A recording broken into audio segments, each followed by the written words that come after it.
Hello, welcome to the interview here on France24. Well, time was not so long ago that Vladimir Putin was threatening to overthrow Georgia's president, Mikhail Saakashvili, and as Putin put it, hang him by the balls.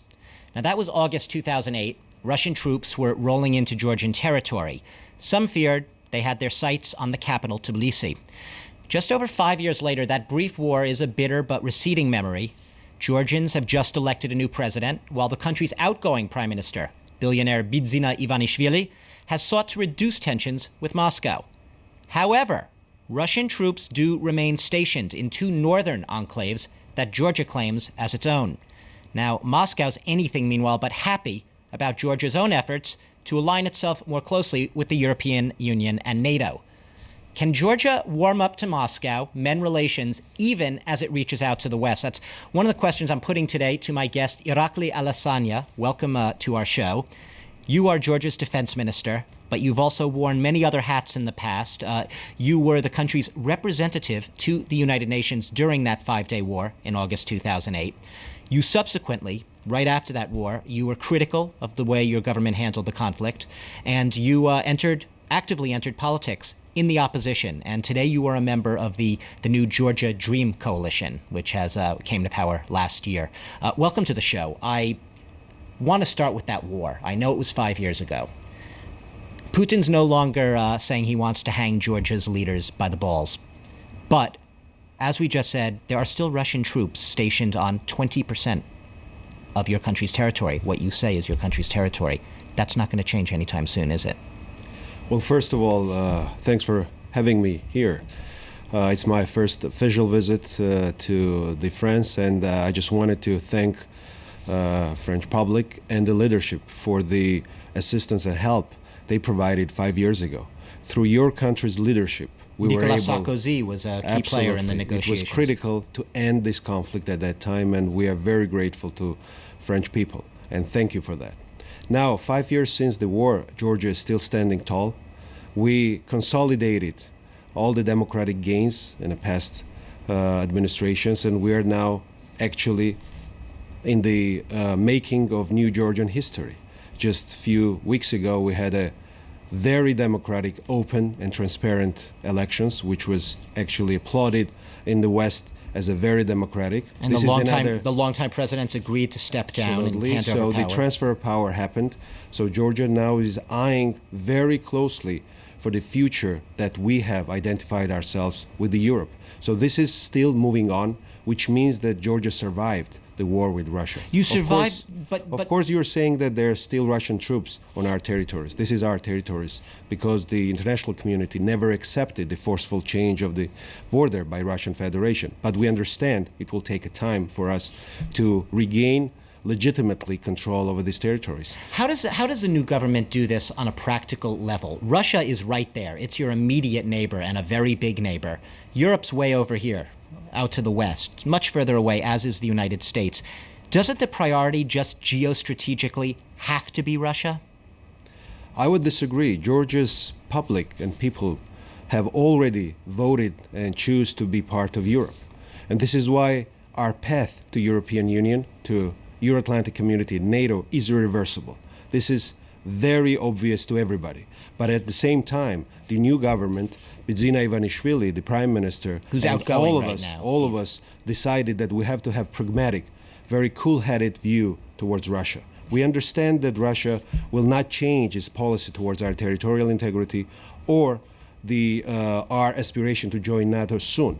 But this is in our interest to start opening the relationship on trade, on cultural relationship, which will decrease the polarization. And when the polarization will be decreased, we're going to have more space to deal with Abkhaz and Ossetians, to make them understand that the future in Europe together with us will be better for them than to stay under the occupation. Could you just explain, help me understand, and our viewers as well, Abkhazia, South Ossetia, these are the two enclaves we're talking about, right, which are Georgian territory from your standpoint. And the international community standpoint And the as well. international community standpoint.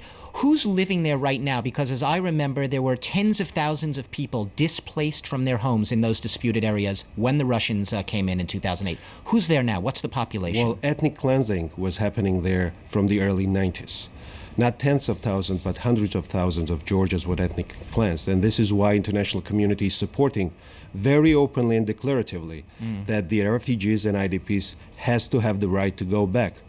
But now we have the situation when the ethnic Georgians are out of there, and we're negotiating openly with the Abkhaz and Ossetians that we want to live together, and this is why we have to negotiate seriously about the future of Georgian IDPs. So there are you were the former peace envoy. Saakashvili chose you as a peace envoy to Abkhazia, to their secessionist government at the time. Are there still those types of peace talks going on? Is there contact? Yes, it's one of those talks was happening just a few days ago in Geneva.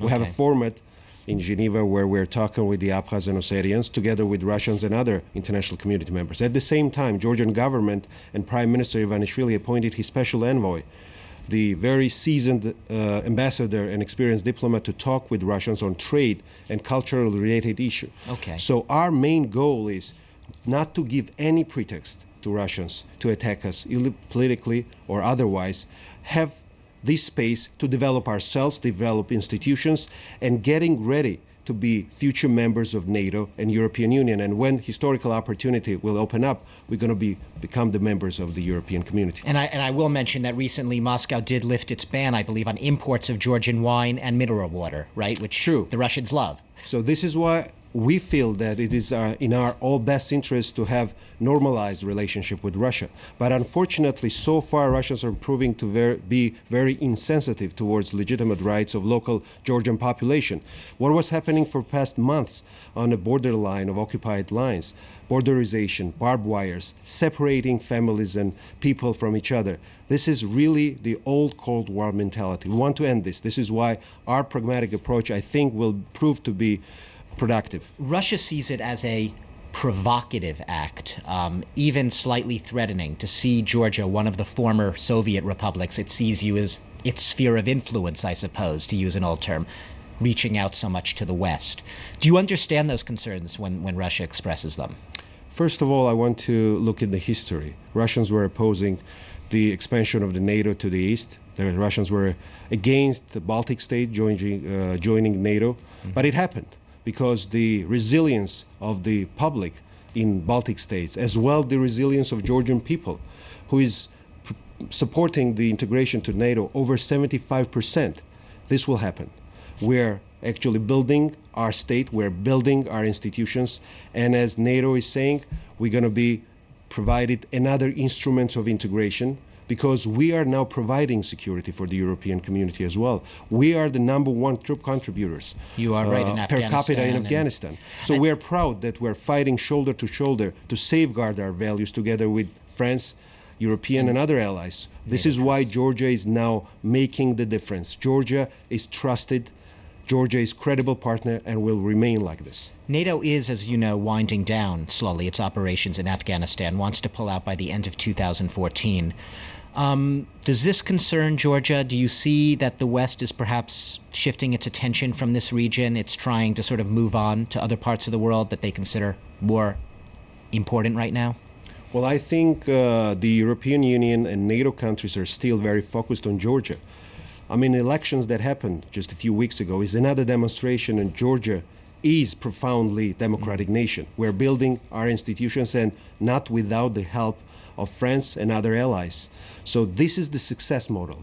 Georgia is looked up in the region as a success. This is why we need the validation of the success from the other part, European part as well. This is why we're looking forward for the Vilnius summit, when initialing of our association agreement with Europe will be there, and next year's summit to NATO, because Georgia is actually reforming, contributing, performing, and maturing its political system. And we are the partners and viable, trusted partners of Europe. Very much still on that Europe-NATO path. However, your neighbors as well, it's a volatile region, no one's going to dispute. Armenia, Azerbaijan, there are a lot of problems right now people are worried about in that area, especially Nagorno-Karabakh, an enclave within Azerbaijan itself and Armenia. Are you ever scared about the just spillover throughout the region of a conflict like that? Well, I'm going to tell you that I know people in Armenia and Azerbaijan. Georgia is blessed to have wonderful relationship with both countries, historically. And we have strategic partnership with Azerbaijan, Turkey, and neighborly relationship with Armenia. I would say the assumption is very exaggerated who are saying that the threat is imminent of the confrontation. I think that the development projects that are going in the region, together with Azerbaijan, their developments, they know that it will be threatened if the violence will break out. So I think Georgia has a good potential in future to be the convening power of the regional countries who are not getting along with each other. Georgia will use these capabilities for the better of the region. Very, very briefly, running out of time here, do you see the possibility of another eruption of a war with Russia? Clearly, I want to expand our commitment that Georgia will never give any pretext to anybody in the region and in Russia as well to have another escalation, but we'll be ready to defend ourselves. Iraklii Alesania, Georgian defense minister here in Paris on the first official visit by Georgia defense minister. Thank you very much for spending a little bit of time to talk about a very complicated region and your country's changes right now, changing president and changing prime minister. Pleasure was mine. Thanks for being our guest, and thanks to all of you for watching the interview here on France24.